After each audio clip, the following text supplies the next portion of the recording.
Phillip Turner is a former federal prosecutor, now defense attorney, along with Robert Patillo, civil rights attorney. Gentlemen, nice to see both of you. It's rare that we get two attorneys on who agree that something is wildly unconstitutional and dumb to begin with. But Robert, to you, this has got to be a defense attorney's dream.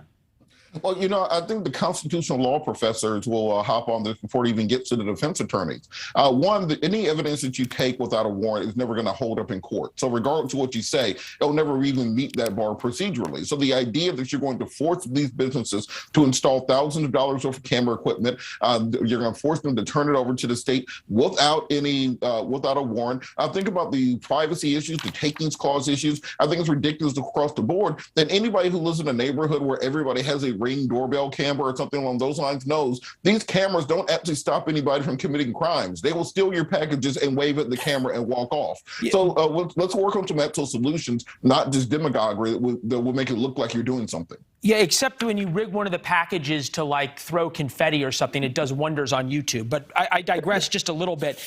This, Councilor Turner, is how the mayor describes it. Take a listen. The reality is that we have had shootings and people killed in and around not just convenience stores, gas stations, bars, and others. In the parking lot, outside. These cameras are not to be looking inside. It's public facing. He does not exactly inspire confidence, but the city council passed this 15-1. Right. Do they not have lawyers that will tell them the same thing that you two guys are telling us on TV? Oh, they have lawyers, but they don't listen to the people. That's all there is to it. And the constitutional matter here is the taking, forcing the businesses to buy this equipment, which they'll buy some cheap equipment, which won't work anyhow. And anyhow, it's unconstitutional. I'm waiting for a court to enjoin this very quickly, saying you cannot force people to buy something. Now, a lot of cities have cameras, and what they do is they have these cameras on the traffic lights and on the street lights that span the entire area and are designed to pick up this kind of thing. And there's sort of a grid system with this. There's no reason to do this. This will not work. It's ill-conceived. It's just very, very stupid. And that's the problem with it. Now, as far as the warrant issue, the police, they could subpoena this stuff or they can ask people for that sort of thing. But that's not really the issue. The issue is forcing someone to buy something. And they don't have to do that. It's just completely ill-conceived and just dumb. There's a much better way of doing this. And that is, if you're going to have cameras, you have the cameras on the street lights, the poles and things like that are built exactly to span an area, will give you great resolution. Also, those cameras are active with the police department. So police departments can look at those live as things are going on just to see what's going on in a particular area. This is just plain silly. Robert, how much of this is under the headline of politicians who want to just do something and then say they've done something and then be able to blame the lawyers or the courts for crime because their brilliant idea was shot down?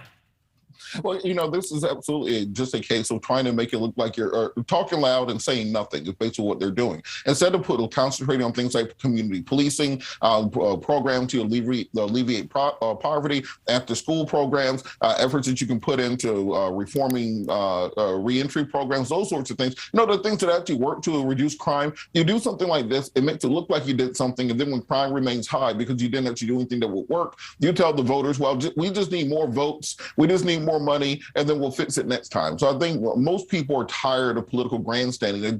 They want the real solutions that will work. Phillip, does this open the businesses up to any liability? Cost a business owner $1,600. Does it open the city up to any liability if they all of a sudden start making these cameras happen?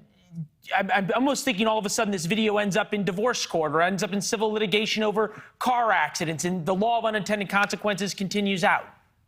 Oh, of course. I mean, what's going to happen is if there's a car accident or something else that happens there, good lawyers are going to subpoena that footage to see, to use it in their case. So it's just going to cause all kinds of things. And of course, if this law stands up, which I don't think it will, then if the business doesn't have it, well, then someone's going to sue them saying, well, if you had that, that would have been helpful to me, or some sort of argument like that.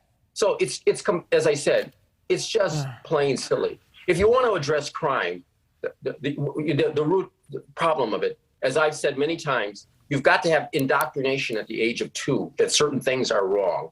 Trying to do something later on is always after the fact is impossible. It's like trying to put, the genie back in the bottle or the spilled milk back in there. It doesn't work. That's what you've got to start doing, something like that.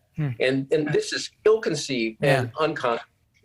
No, you make a great point about all of a sudden now the business is getting sued if they don't have cameras. Like, the law of unintended consequences and opening up the can of worms is wild. Gentlemen, thank you both. We're going to try to get somebody from Houston on to talk about this next week of maybe if there's an uncle or a cousin or somebody on the city council who has the contracts for surveillance cameras. Right.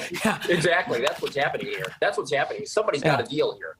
Yeah. All right. Thanks, guys. We'll see you soon. Thanks for watching. Click the red subscribe button below so you can get more of NewsNation's fact-driven, unbiased coverage.